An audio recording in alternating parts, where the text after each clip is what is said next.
empowering women and girls to be leaders to change the way the world works.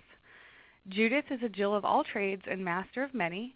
In addition to her role at the Women's Foundation of Florida, Judith leads Selzer 360, a national public affairs firm serving nonprofit agencies, and she is a founding member and current co-chair of the Florida Women's Funding Alliance.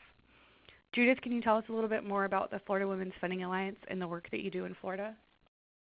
Absolutely. Hello, everybody. Good morning. I'm so glad so many folks were able to join us to hear about our latest research study in partnership with the Institute for Women's Policy Research. So the Florida Women's Funding Alliance, FWFA as we affectionately call it, we're an affinity group as part of the Florida Philanthropic Network. It's a really exciting opportunity to be part of this affinity group and this coalition. As you had heard, FPN is this amazing organization that brings together different organizations that are engaged in grant making and in philanthropy. And FWFA is an affinity group of this organization where whether you're a giving circle, a community foundation, a public foundation, any different kind of organization that is doing some form of philanthropic work and grant making that is also interested in using philanthropy to specifically empower women and girls to thrive throughout Florida, you're then invited to become part of FWFA. And so we work together to leverage our collective resources to see how it is we can use philanthropy throughout Florida to really help women and girls thrive. So one way we've been doing this is by partnering with the Institute for Women's Policy Research, and we've commissioned a series of really exciting reports to look at how it is that women and girls are faring in Florida. And this report, which Julie's going to talk with us about, is the latest piece of research that they've done for us here in Florida, really looking at the way that employment and earnings is moving in some ways, good and in some ways bad throughout Florida. And we use things like this research to help us inform our grant making, to figure out what are different programmatic areas that we might want to lean into and really look for ways to leverage our collective resources in the programming and grant making work that we're doing. We also like to share the research with elected officials and share some policy recommendations that come out of the work as well. And what does this look like, for example, last year from our first research report that the Institute for Women's Policy Research conducted for us here in Florida, we were able to ascertain that some work around paid family leave would be really important to help women and men and families across Florida succeed, and would help Florida businesses and organizations really be able to maintain wonderful employees by having that competitive advantage of the wonderful benefit that is paid family leave. And so we were able to use the research to help inform municipal employers across the state, different municipalities and county commissions, that this is something they should look at as part of their HR policies to offer paid family leave. And many went about updating their HR policies and started providing that as a direct result of the information that was shared in this report. So we're excited about this partnership, and we're looking forward to seeing other ways that you all across the state utilize this research to inform your own grant making, your own community organizing work, your programmatic work, and also your policy work. So with that, I'm going to turn things over to Julie. She is the lead researcher on this report at the Institute for Women's Policy Research and is really just an amazing partner, a great expert in really understanding all of this data. It's one thing to pull it all together. It's another to analyze it and decipher it and make sense of it. And you're in for a real treat now as she walks you through what it is that the research shows about employment and earnings here in Florida. And so with that, I'm going to turn things over to Julie. Thank you. Thank you for the introduction. Thanks for inviting me to share the key findings from the Status of Women in Florida Employment and Earnings Report this morning. So I want to start by sharing just a little bit about the Institute for Women's Policy Research here where I work at, or IWPR. We were founded 30 years ago by an economist, Dr. Heidi Hartman, and we're a DC think tank that focuses on analysis of public policy through a gendered lens. So we work with policymakers and scholars and advocacy groups, philanthropists. We conduct research that looks at economic and social policy issues excuse me, that affect women and families. And we work to build a network of individuals and organizations that conduct and use women-oriented policy research.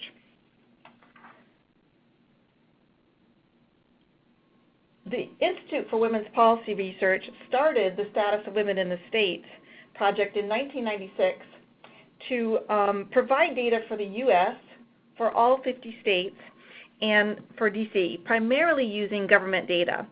So back in 2015, we did a comprehensive update of the status of women in the states for the first time in over a decade. And we ranked and graded each state in 7 areas: their political participation, employment and earnings, work and family, poverty and opportunity, reproductive rights, health and well-being, and violence and safety.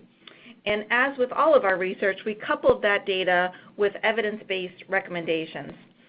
So our partnership with the Florida Philanthropic Network and the Florida Women's Funding Alliance began following that release in 2015, when they were motivated by Florida's pretty poor grades on women's status and wanted to take a deeper dive into the data by county to see a more fine-grained picture of the current issues and to develop an action plan for change.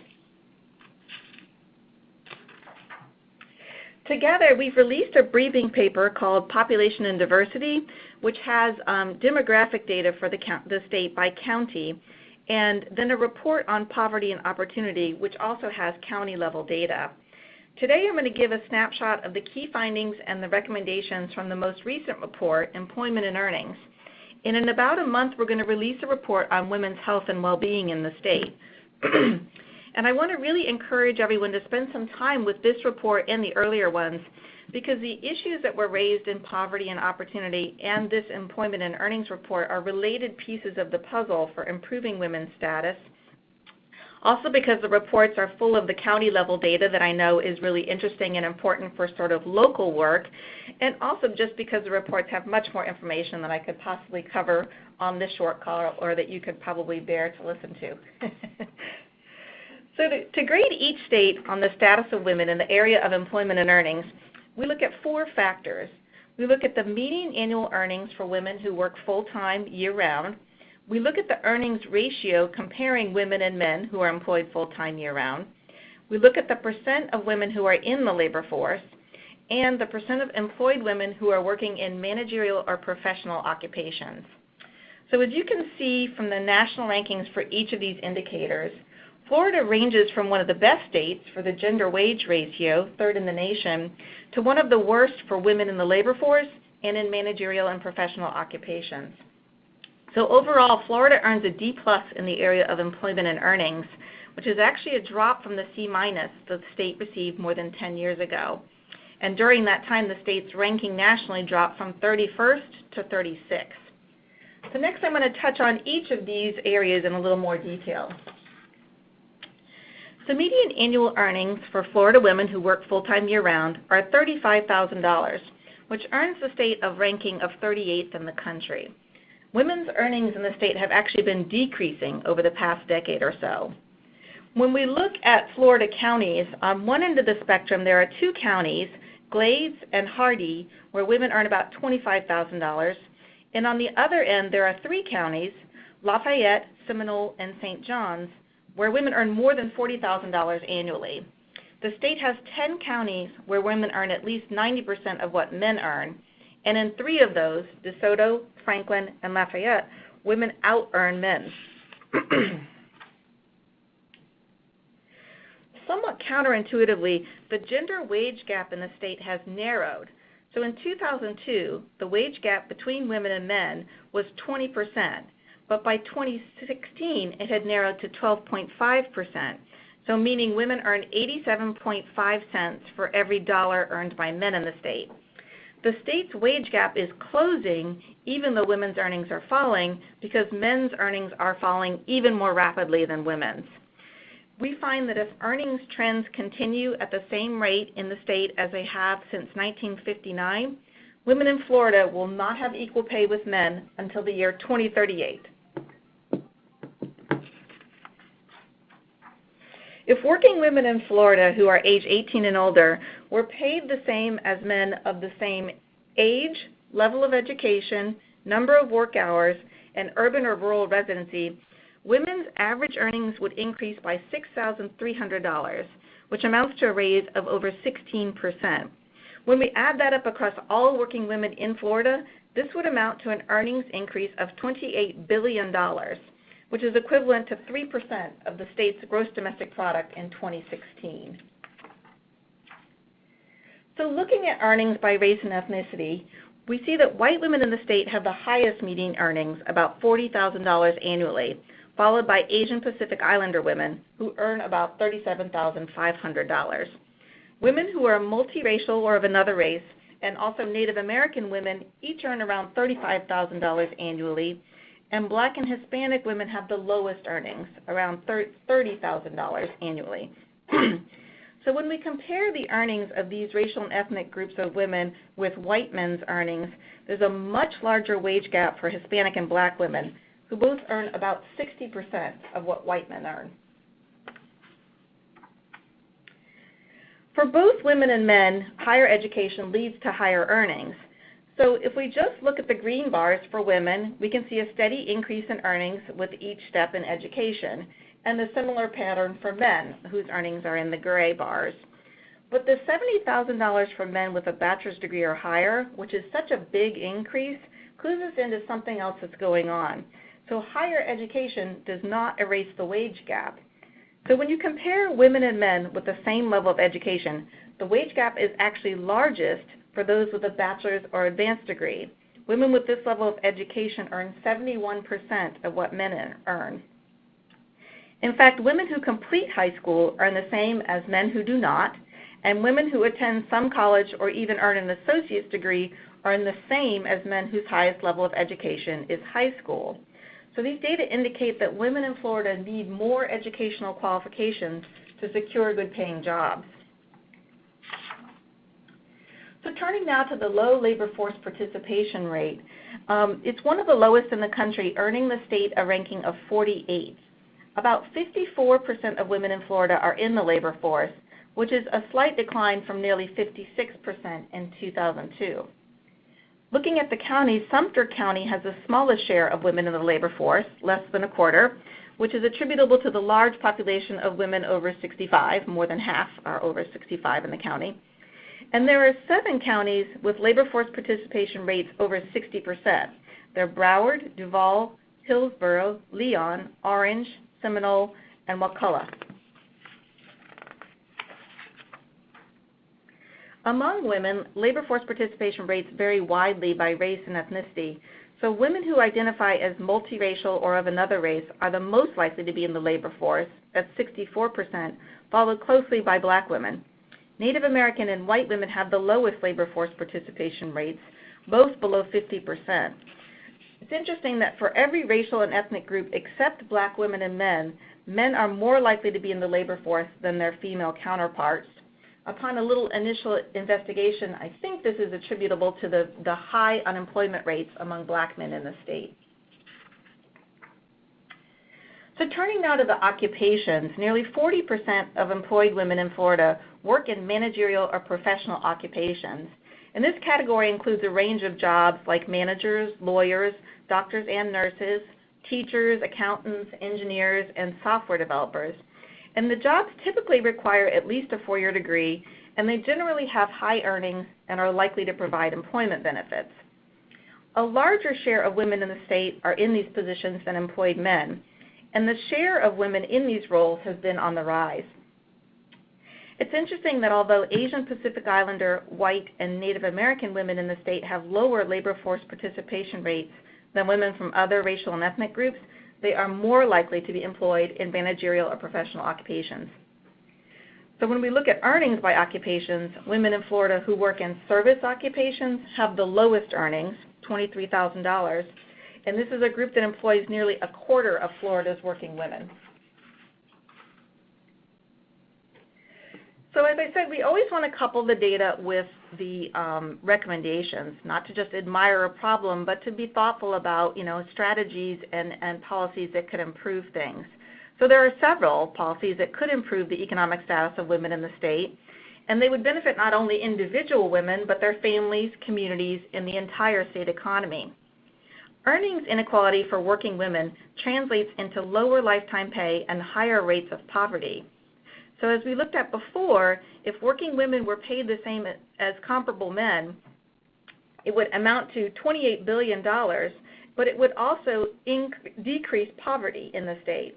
There were several steps that lawmakers and employers could take to narrow the wage gap, and especially the very large gap we saw experienced by some women of color.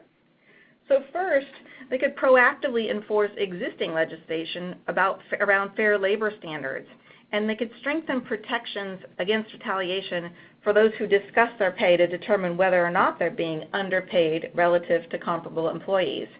We actually think when we talk about the wage gap that many people may just be unaware that they are not being paid fairly relative to comparable employees. A second thing is to pass legislation that bars employers from requiring potential employees to submit their previous salary history, which can perpetuate wage inequality.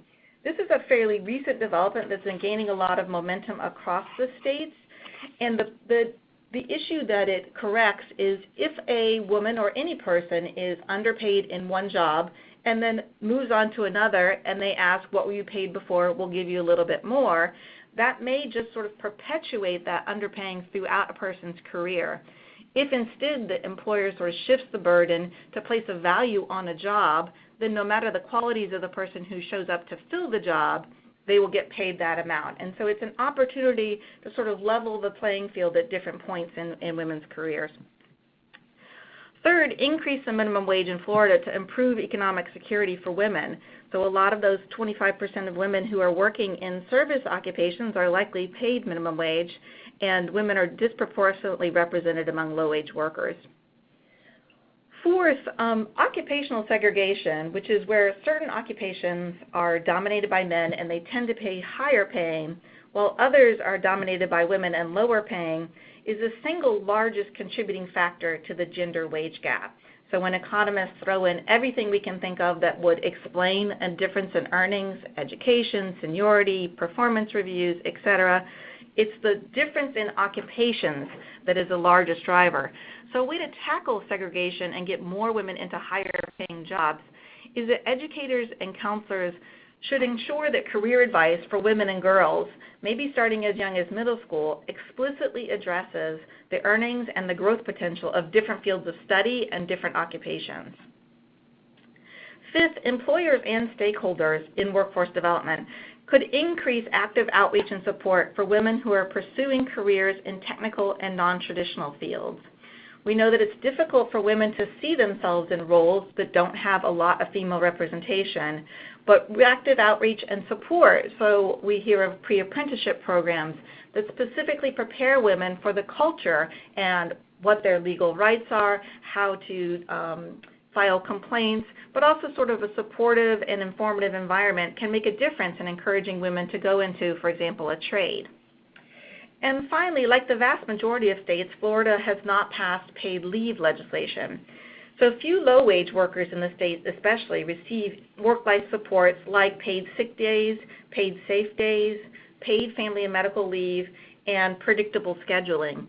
Because women are more likely than men to have unpaid caregiving responsibilities, these benefits are especially important to help women remain in the workforce and advance in the workforce. So in closing, I'll be happy to answer your questions at the end of the call, or you can see my contact information, my email address on the screen, and you should feel free to reach out afterwards if you have any follow-up questions. Thanks again for letting me talk today.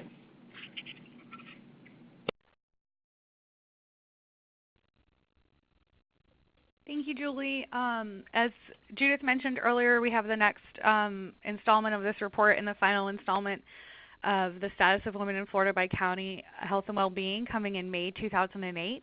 And we also have Brenda Tate on the line who can speak a little bit more about that, and I think she wants to make a few comments on Julie's presentation. Brenda?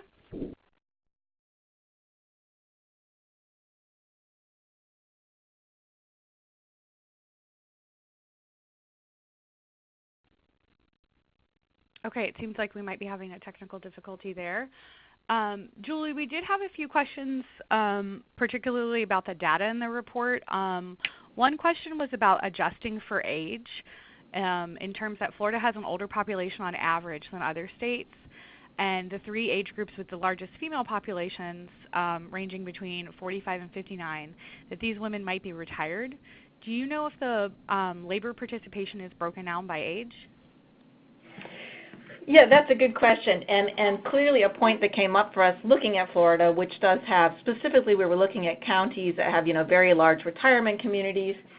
So the reason that we stick with labor force participation just for all people 16 and older is because that's the sort of standard that's set by the Bureau of Labor Statistics, and also that's the way we've used that indicator since back in 1996 when we sort of started this. I think it would be very revealing to look at different age groups. It probably is not so possible at the county level, except for, sort of more densely populated larger counties. But I'm sure we would find differences in labor force participation if we looked at the different age groups and sort of saw, I think there could be some interest in when are women in the state retiring. I feel like there's sort of anecdotal evidence that women are staying in the labor force longer in sort of uncertain economic times.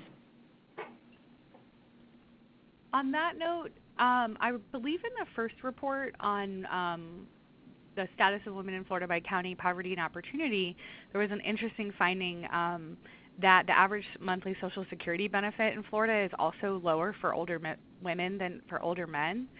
Do you have any comments, I guess, about the inequities that follow women throughout their lifetimes when it comes to employment and earnings?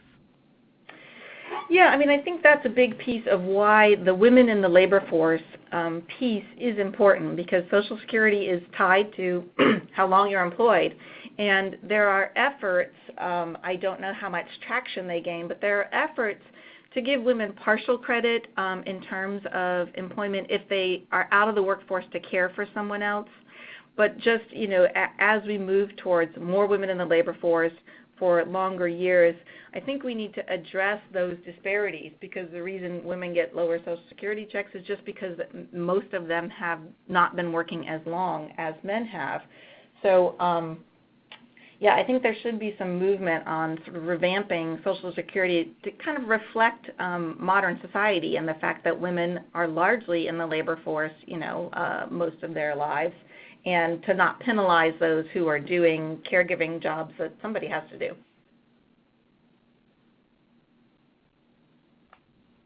Great, thank you.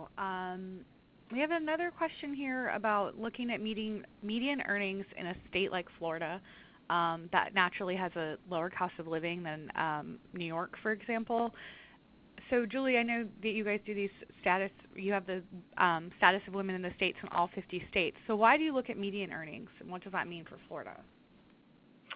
Yeah, and that, again, an excellent point. We look at median earnings because, again, that is sort of the gold standard. So every year we'll hear the national wage gap is whatever, and that number is using median earnings for full-time year-round women. So that's the historical sort of headline figure. It also, I think, is useful to only look at people who are working full-time. If you included part-time workers, that would widen the gap considerably, because women are much more likely to be part-time workers than men are, and of course the earnings are accordingly lower. But you are also correct that what it's not including is cost of living. And it's interesting that I'm actually working on another project on something called the BEST Index, which is, we hear of things like living wage calculators, self-sufficiency standards. Those are really taking a closer look at what does it cost to live in the state? What are local expenses for utilities and food, and all the housing particularly, of course, is going to be a huge contributor. And I hope that we'll be able to move to the point where we talk about median annual earnings, but we can sort of temper that with a real sense of, okay, well, if that's what women earn in the state and it costs X amount of dollars for a person with a child to live there, how do we make sense of that number? Does that seem like enough or not? Thank you. We also have Paula Liang on the line. She is she's also a co-chair of the Florida Women's Funding Alliance. She works with the Women's Giving Alliance, an initiative of the Community Foundation for Northeast Florida. Paula, can you tell us a little bit about the data that you're seeing about women aging into poverty? Yeah, thanks, Gila. Can you hear me? Yes. Good. Thank you. And this goes to the question that somebody had about the ongoing effects of the gender gap. A researcher out of the City University of New York, that Julie's familiar with, just presented data in Sarasota, but the data is from St. John's and Duval County, and I've seen it. It's very disturbing. It shows that an alarming number of women in Duval and St. John's, where I live, are aging into poverty and are living in poverty in their, what should be their golden years. And this is attributable to a couple of factors. One is that they were underpaid for their entire working lives. And another one is that they may have taken chunks of time off during their working lives to care for others, including their husbands who predeceased them. And so that they then lost they lost their husband's whatever savings or pension they might have had from him, and so they're relying only on their too small pension, and they are economically insecure. And she'd like to roll that out over every county, and we're hoping to find her some funding to be able to do that. It's disturbing. And I believe she'll let us, I'll ask for permission to post that on our website. Absolutely, and we're happy to share any additional follow-up resources from today's webinar too. If anyone has any additional questions, please share them in the chat box. I'm not seeing any right now, so I just want to remind everybody that you will receive an email follow-up with a link to today's recording and the follow-up resources, including a PDF of the Status of Women in Florida by County Employment and Earnings Report, as well as some infographics that kind of break out the data so that you can visually see them. So please take a moment to fill out the brief post-webinar survey and to better inform our future programming. And I want to thank everyone for joining us today. I don't see any additional questions. For future events and resources, you can visit us at fpnetwork.org or follow us on social media. Thanks, ladies. Thanks, everyone. Have a great day.